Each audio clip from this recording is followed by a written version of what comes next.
podcast. It's a podcast.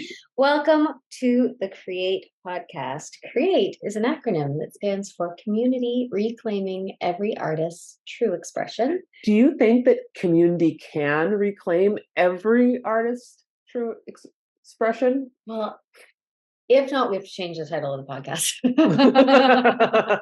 Feels like a lot of work. So I'm going to go with yes.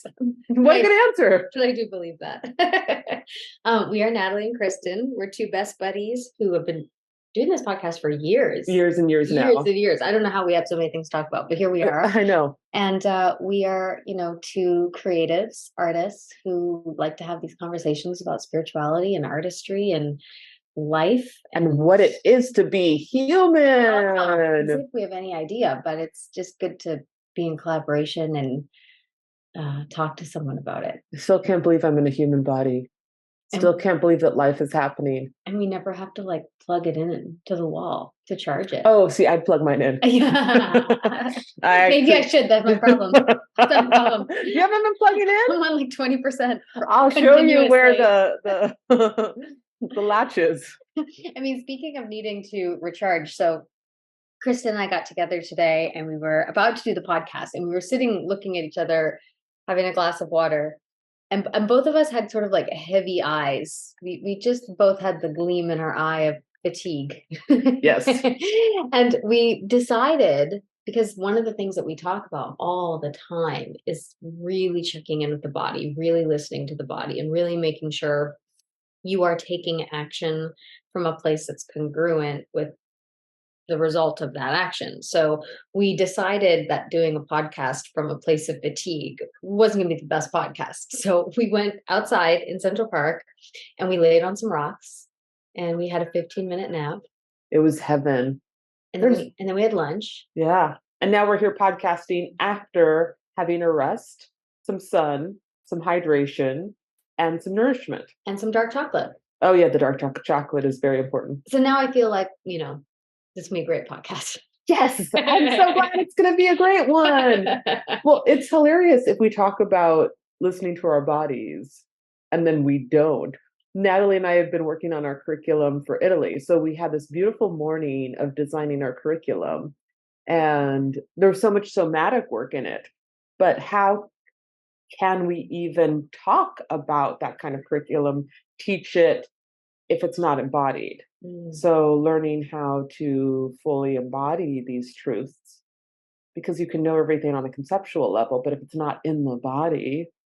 And I think that's a problem. I don't want to say a problem, but it's something that's coming up for a lot of us, is that we've got a lot of information and it's not transforming us. We have a lot of information and it stays as this idea, this theory. We might look around life and compare ourselves to other people and go, well, that seems to work for that person. Maybe I'll do that. Maybe I'll try that. But at the end of the day, without the actual tune into my body in this moment, what it needs, what it's telling me, what it's saying. And if any of us are in a habit of having bypassed that wisdom or having gotten into a habit where we have gotten used to being deaf to that wisdom, then it's like that wisdom just stays real dormant.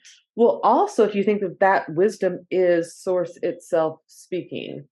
So the information that I need, as opposed to looking for the divine or guidance outside of me, it communicates from the inside of me. And one of the ways that it does that is through my body. So my body gives me signals all the time that says, yes, that, no, that, go this way, don't go this way, and giving myself permission to tune in to that wisdom, tune into those yeses and nos inside the body, and make sure I'm taking action off of them. And we were talking today about the body getting to the place where it feels really depleted.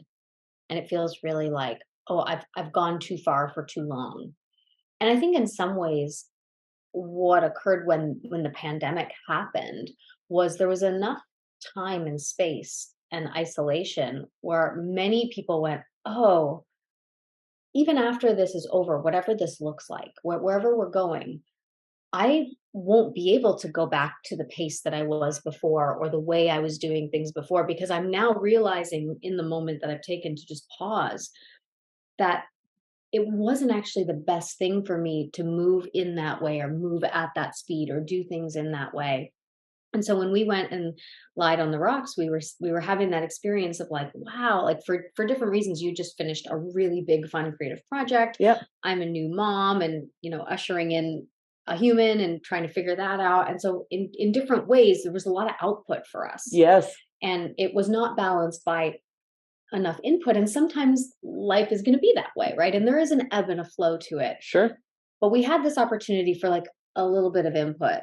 And so the ability, and I remember you saying, should I set an alarm? And I said, I think you should, because I'll sleep for 10 years. Like, I will not wake up if you don't set an alarm. I'll stay on this rock for the next 10 years. And then I just had this vision of us waking up like in 3 hours and we're both sunburned. And so you set the alarm for 15 minutes. And 15 minutes later, I hear this beautiful music on your phone go off. And I open my eyes and I saw these two dogs playing and these friends laughing, and the sun was shining. And I looked over and saw you, and you were just starting to stir. We kind of were looking at each other, and it was like all of a sudden we were two new people. Yes.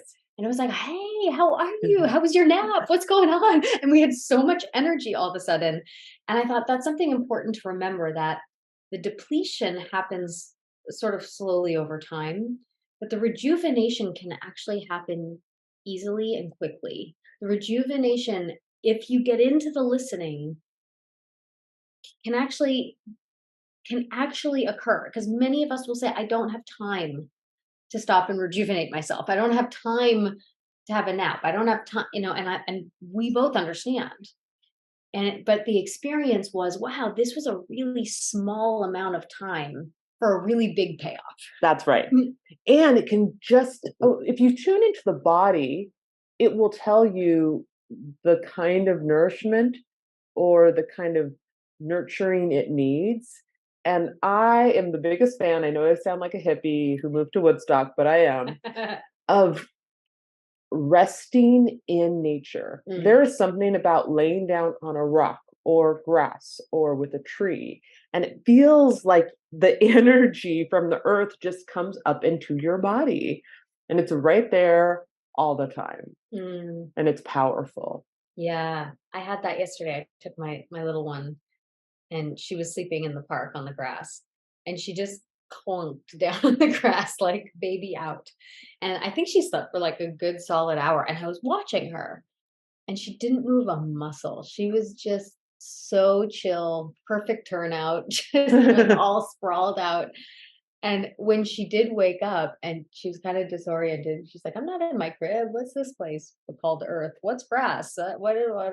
And immediately, like, her buoyancy and her spirit. And I was like, yeah, Mama Earth knows what she's doing. Mama Earth And knows. she's there for us. Mm-hmm. She's really there for us. And I do think that we have gotten into a world that is more and more and more and more technological and inside and isolated. And we can spend a lot of time scrolling and then say, I don't have time, for other things. But when you lie down in the grass for 15 minutes, it feels like a really long time. When you scroll on the socials for 15 minutes, it feels like no time at all. Yeah, that nothing's occurred.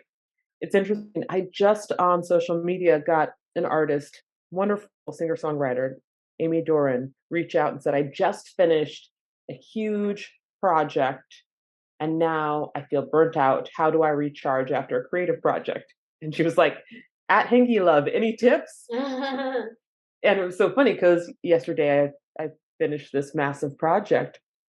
And today I woke up and I was like, oh, yeah, I feel that it's like the body is empty because it is given so much, right? Of like, it's like a tuning in and asking the body, what do you need right now? And it's individual for each of us what we will hear. And some people want to be alone. Some people want to be with their dearest friend. Some people might want to go into the bathtub. It might be a time of regeneration, of restoring. But part of that process is the learning how to tune in so that we can refill ourselves. And I think that we're teaching and modeling each other how to do that, Yeah. what that looks like. I often think we have to have a relationship with everything. That's the whole point of life, is that I come into this form to have a relationship with everything, Mhm. to have a relationship with nature, to have a relationship with other humans, to have a relationship with seasons, to have a relationship with Money. money, to have relationships with time, space, Yeah. reality Yeah. as we know it. Yeah. I come to have relationships with all things. And relationships are best built on trust, right? Mm, And trust is something that, um, in order to build it and to maintain it, there is there is a level of respect and checking in and presence yeah. that's required. And I often think that with our bodies, we're sort of the first one to abandon ship or to not show up for that relationship or not be present to that relationship until the body goes, hey, there's a problem here. Yeah. And it starts talking loudly. Yeah, like Something's not okay. now you gotta SOS, listen, SOS. right? Mhm. So I do think the more we build trust with our body, the more opportunity we will have for our body to work with us to actually maybe do more. And because we weren't taught to get into this loving, nurturing relationship with our body, I think what was modeled for many of us is to override those body signals. I'm tired, push through it. Something hurts, take an Advil. This idea of like numbing the signals or pushing through the signals as opposed to trusting that the signals are communication. Right. And Yeah. what is the communication What's of the that signal? communication here? Yeah. There's a Right. signal. What is it? What's it Right. saying? Yeah. Like, is this really about a sore muscle or is this about something Yeah, else? Is this really about a headache or is this something else? that's right.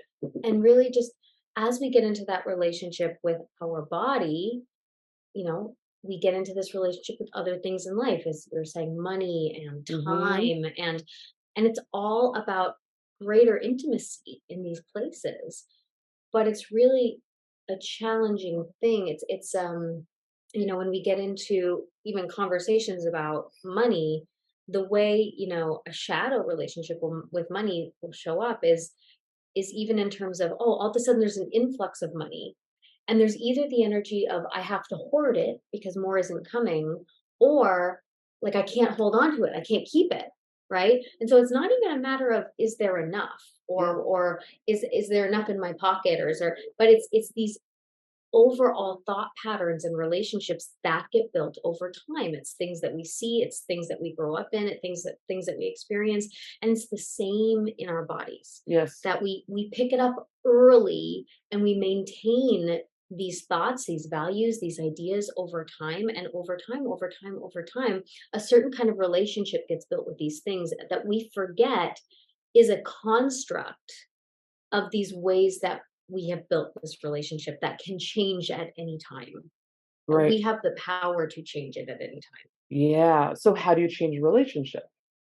I mean, I think the first thing is that you have to decide you still want to be in the relationship, Mm, or you decide you don't want to be in the relationship, right. right? And with the person, it might be, hey, I still want to be in this relationship with you, but I want the form to change Sure. because the relationship as it is isn't healthy to either of us. So Yeah. either we change the relationship into a different one, Mhm. as in we turn into friends or we turn into acquaintances or Yeah. we turn into exes. Yeah. We change the form of it or we change the dynamic of it. Yeah. And if we're going to change the dynamic, then there's going to be boundaries, there's going to be standards, there's going to be an alignment of values, there's going to be a rebuilding of trust, Yeah. and it has to be built on a deep listening of what the needs on both sides are.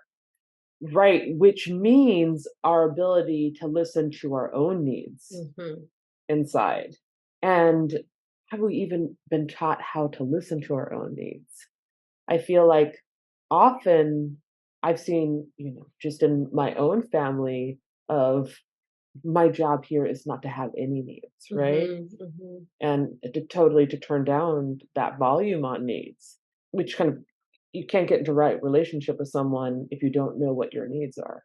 Yeah. Yeah. It's really interesting, parenting a young child who it's like all needs, and I don't not even how to communicate that. Yep. So whenever she has a need for us to give her food and we're not moving fast enough or she doesn't see food in my hand, she screams. Yeah. Like she goes, ah, like Yeah. she screams almost like something's wrong. And it's like, oh, she just wants another bite of yogurt, Yeah. but that's all she has. She doesn't Yes. have language. She can't say, "Oh, I would like some more," or "Oh, Hmm. I'm still feeling hungry." She doesn't have any ability to communicate. So it's a pure expression of need Yes. that's completely outside of language, Yes. outside of judgment, outside of knowing any rules of how she's quote unquote supposed to express them or not. Yeah. So it's really genius Yeah. because you actually can see clearly that we come in knowing exactly what our needs are.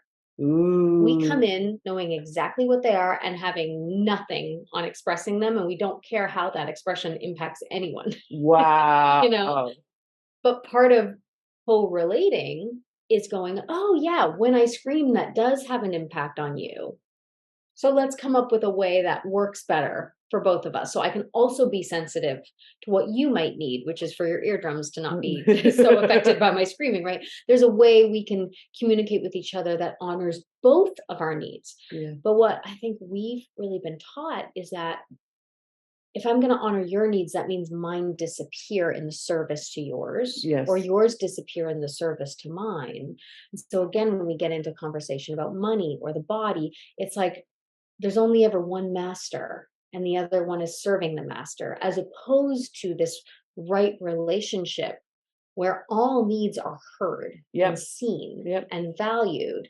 And there's an opportunity to say, is there a higher solution here where both needs can get met? Yes. Right? Like if I have the need in my job, for example, like I have to work a certain amount of hours at this current arrangement, whatever. It's like, okay, and my body's going, it's like, okay, cool. Let me listen to the need of my body. Let me listen to what I think the needs are that are showing up in other places of my life, whether it's a financial need or whatever those things are. And then let me ask the different questions. So what's a higher solution here? What's a higher solution where that need for income can also be in agreement with my body's need to slow down? Is there a different agreement that isn't being made because I don't think there's a solution there? Right. So we have to start with there is a solution. The solution already exists. Mhm. And if we trust that there is a solution, then it's like, okay, first, can I create space for the solution to emerge? It makes me think about in relationships, how two people, let's say in a romantic relationship, you have to know what the needs of both parties are. So how do we start to become curious with the needs of both party? Mm. Has have I taken an inventory? Have I said, what are my needs? What are your needs? Have we been able to look at all of them? Are both people able to identify them and communicate them? And then from there, what agreements need to get made? Yeah. Yeah. And I just feel like we're so quick to assume there isn't a solution. Oh, 100%. We're so quick to assume, well, this is just not going to work. Yes. Or, yeah, but my boss is saying this. There's Yeah. no way around it. Yeah. Or Yeah. I know I'm tired, but but there's nothing I can do about that. Or, Yeah. it makes me think of right around the 4 month mark with my little one.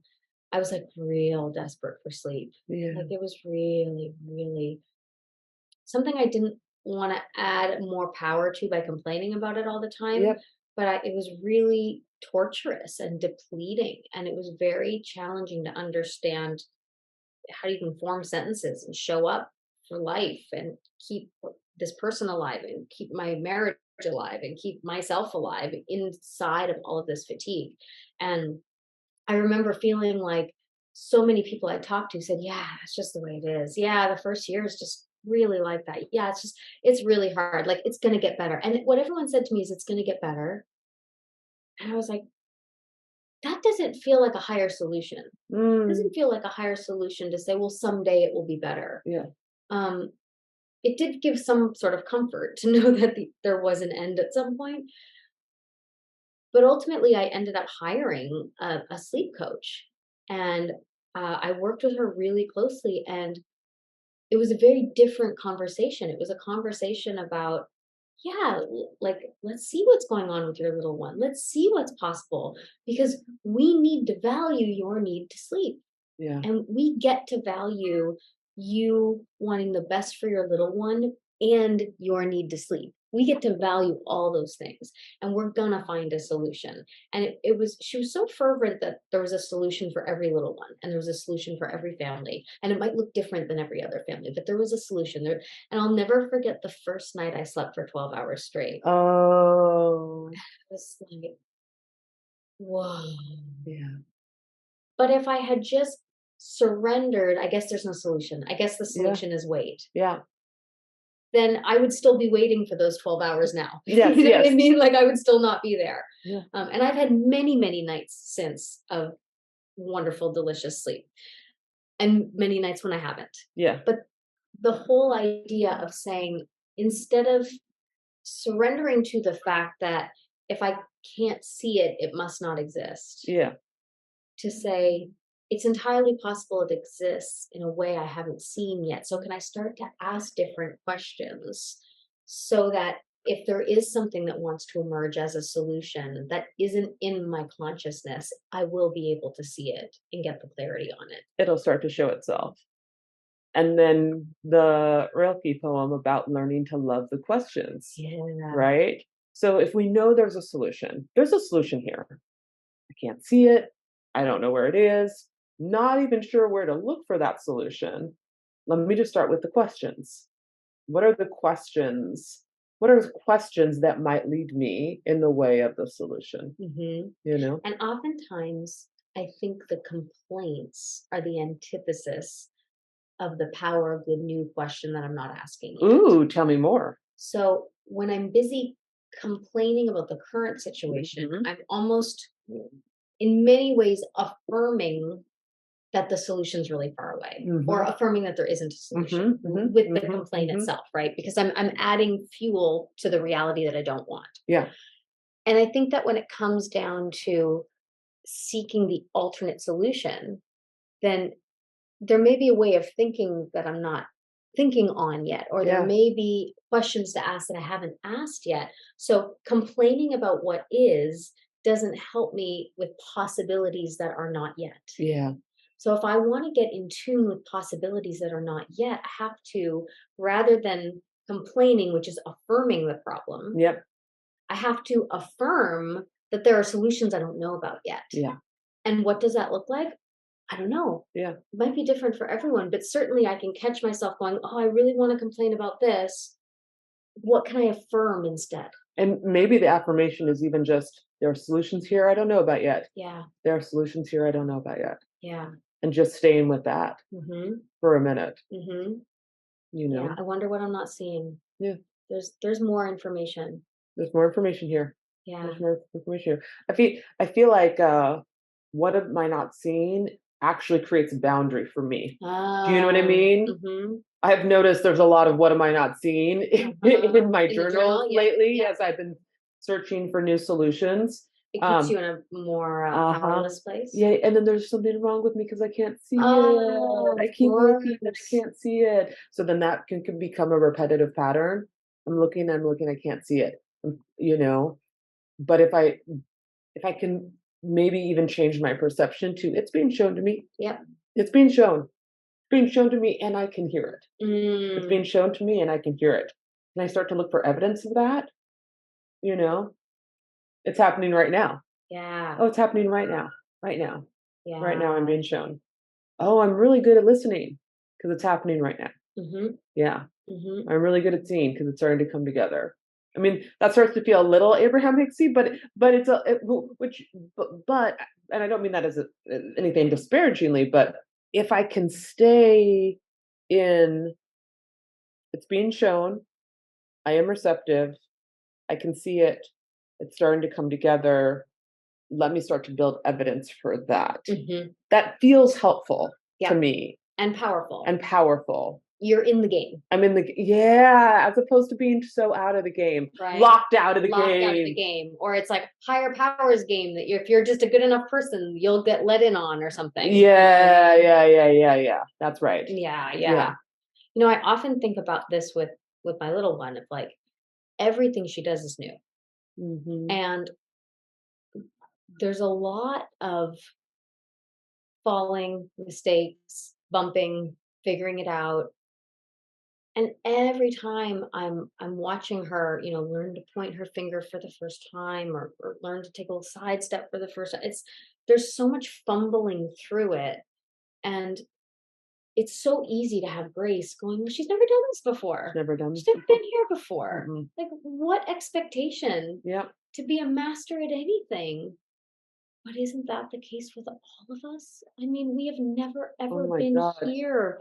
We're in 2023. What is that? We've Yeah. never been here before. You can even think of that with your romantic partner, no matter how long you've been with them. We've never been here We've never before. been here before. Mm-mm. I have never been in a relationship with you at this time in our lives, at this age, with this going on in the world. We haven't been here before. I have never been in this body at this age ever before. I haven't been in this part of my career at this moment in time, post pandemic, with this going on in our political climate ever before. Ever I've before. never been here. And no one has. And no one has. No one knows what they're doing. Mhm. None of us know what we're doing. And the expectation that we're supposed to have it all figured out Mm-mm. and be a certain place at a certain age and have so many boxes checked by a certain point, like the expectation of that is so detrimental to our growth, to our evolution, to our self-compassion, Yep. and to everything that we're actually here for. Yes. That the grace that my little person gets, the reason she learns so fast and cycles through her evolution and all the things she has to learn so fast is because there's space for her to fail. There's space for her to make mistakes. There's space for her to fall down without judgment. The expectation is she won't get it right. Yeah. But something happens along the way where all of a sudden I'm supposed to be the guru, and all of a sudden I'm supposed to have it all figured out, and all of a sudden I'm supposed to have a certain amount of money in the bank, and I'm supposed to have married this person and had this many children, and I'm supposed to have this career, and and where along the way do we stop going, I've never done this before. I don't know what I'm doing. No one knows what they're No doing. one knows what they're doing. I was just reading a William Goldwyn quote, famous screenwriter, talking about in the industry, no one ever knows what they're doing. No one knows how to make a hit. No one really knows. Everybody has their experience, things that have worked in the past, but they never know. Yeah. You know, you never know what you're on the verge of. Yeah. The only thing I think we can try to do is learn how to listen to our own inner wisdom and our own bodies and trust that other people also have that same source, that knowledge that also comes from inside of them. Mm. And all of it has to come to the table. Like I love when Rick Rubin talks about in collaboration, he's like in artistic collaboration, everyone has to win or it's not a success. Mm. So everyone's needs have to get met. If someone's needs aren't getting met, it's not a success. So how do we bring them all to the table and give space and room? Like there's an artistic solution where everybody gets heard and everyone feels satisfied. And our job is to look until we find that. Mm. And that was really eye-opening and shifting for me. Because often in artistic collaboration, I go, I'm just not going to worry about that one thing. Ooh, I really think that might be an issue, but I'm not going to listen to that. Not a big deal in the bigger picture. And now I listen to it. Now I'm like, oh, there's nothing I'm not going to put out on the table. Because Rick Rubin told me it's all valuable. It's all important to Yeah. the end. I have to say it all out loud. I'm not going to ignore that thing. And to realize that that has value. Right, because if a project's success or a relationship's Mhm. success is dependent on one party sacrificing their need, sacrificing their voice, sacrificing what's meaningful for them, then it won't win. It's not It going to can't win. win. It can't The win. setup's all faulty. Yeah, that's And right. how often do we do that where Mm. we almost I was talking to a fellow mom about this, and she said, just you wait, because keeps getting more and more and more that, like, if you're not doing everything for your child, then you're not doing enough. right? And that story will keep getting told to you over and over. And then if they don't get into the right school, or if this doesn't happen, it's all because you didn't do this or you didn't give enough. And I heard it with so much compassion for all the people who think that they have to self-sacrifice for the greater good of a child or a project or a career or a relationship.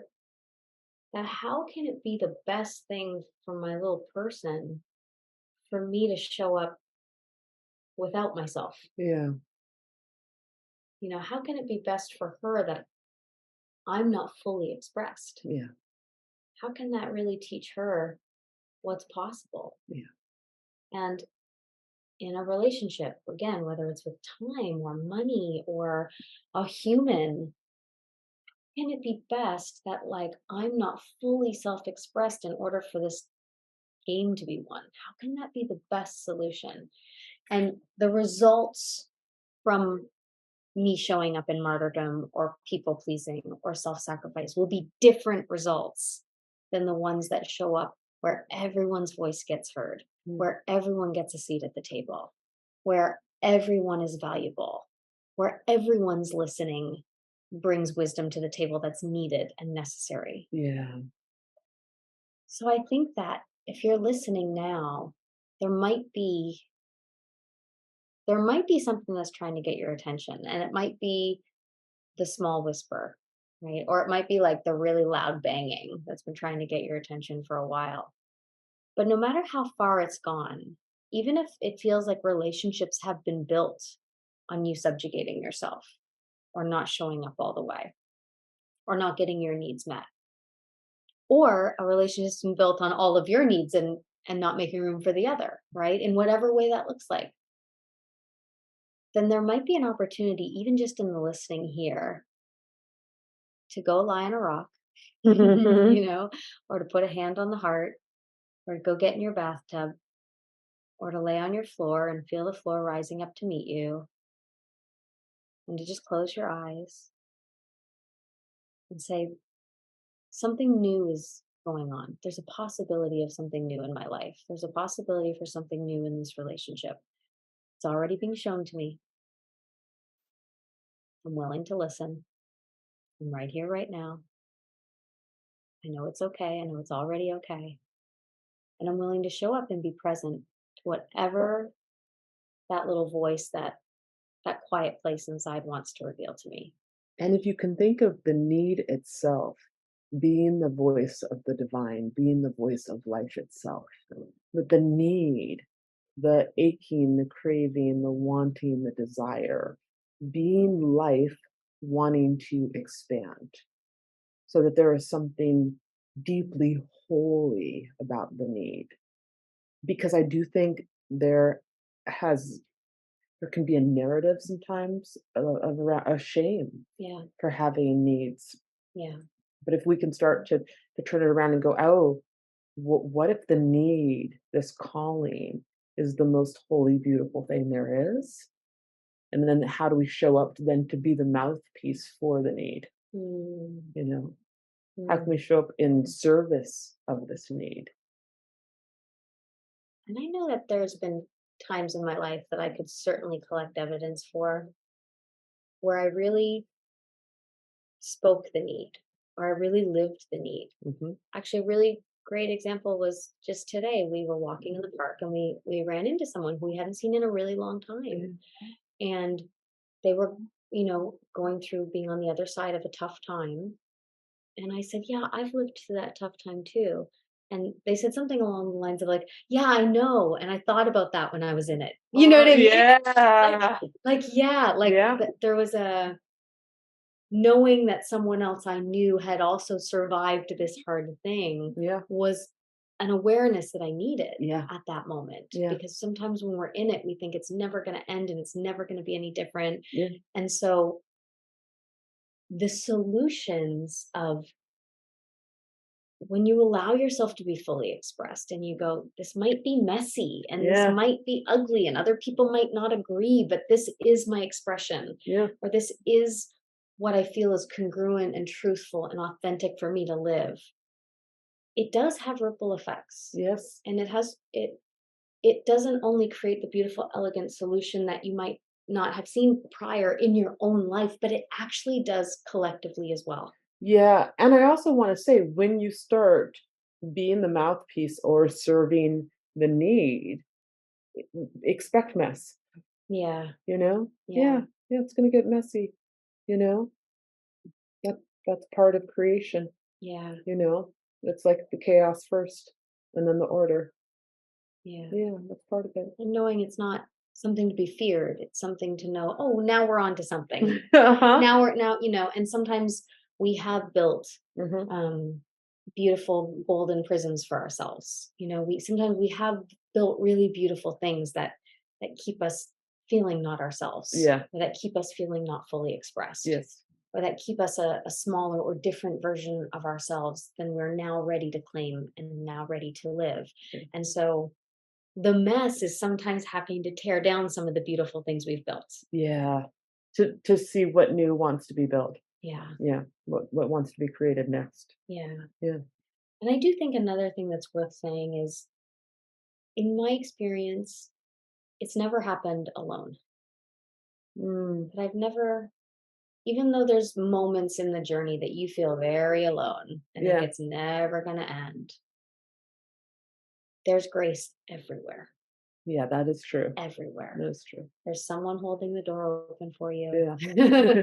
there's a smile from a Yeah. stranger.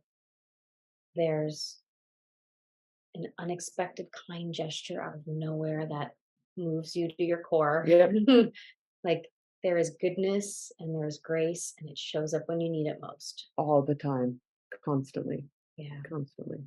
So we hope as you're listening to this little podcast that you will just pause this podcast or turn it off, and you'll take some time for yourself. You'll listen in. You'll see what that inner listening wants to be, and trusting that whatever you hear, you're ready for. We should also mention, Speaking of being ready for something, if you're ready to go to Italy. I think Italy's a really great place to listen to your inner listening. I'm just saying. Yes. Well, expansion being the name of the game. Gosh, I mean, it is true. We have just completed coming up with the curriculum for this 3-day course. It's a 3-day retreat in Florence, and this curriculum is incredible. Like, if you are ready to go, something in my life needs to move, something in my life needs to shift. I don't know how I'm going to do this. I don't know how I'm going to get there. I don't know how I'm going to figure it out. Welcome to the club. That's how we all feel. Like, you're in the right place. Reach out to us. You can shoot us an email, natalielynroy@gmail.com. You can email me. I'll get you all the information about the retreat. I can connect you with other people going to the retreat if you want travel buddies or friends, or to know how to make this happen for yourselves. But if you are feeling the calling for it, if you feel the inclination, reach out. We will help you. We will help you listen to that inner voice. And I think it's time to announce that we are giving away one scholarship spot. So the way that it's structured, this retreat, is that you still have to take care of your accommodations and your flights, but we are going to give one spot for the program away to someone who feels like they really need it. So if that's you and you're listening and you're like, oh, this is me, I need this, I need that scholarship spot, email us and tell us why. Yeah. Yeah. Tell us why. Tell us why you feel inspired to come. Tell us why you feel that you're the right person for this scholarship, and we will let you know. Yeah, tell us about the expansion that wants to grow in your life. Tell us that. Tell us what wants to come and emerge through you. Yeah. Yeah. So again, if you want any information about the Italy retreat, you can email either of us. If you want us to send you the info, if you just want to put down a deposit, like I'm terrified, but I'm in, you can email me, natalielynroy@gmail.com, or else come to our Facebook page, any on our socials, anywhere you can find us. We will get you the information. And if you're interested in that scholarship, please do email us. Let us know why you feel called to be there, what your expansion is, and we will keep you all posted on the winner. And thank you for just being here and for listening. we are grateful for you, and we're grateful for the way that you are listening and showing up and tuning in to what your needs are, because the need of the individual is connected to the needs of the whole. Thank you so much for listening, and thank you for being committed to showing up for your dreams. If you would like to know more about what we are up to, or find more information about our podcast, upcoming retreats, or anything else, please go check out our website, www.thecreateseries.com. And you can come and jam with us on Facebook. I know, we're still on Facebook. We have a Create community page, and that's Create, C.R.E.A.T.E.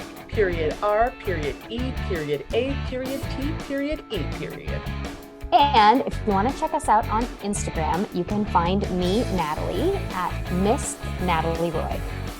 And you can find me at Hangilove. That's HANGGILOVE. Keep on rocking your dreams, and we can't wait to connect with you more.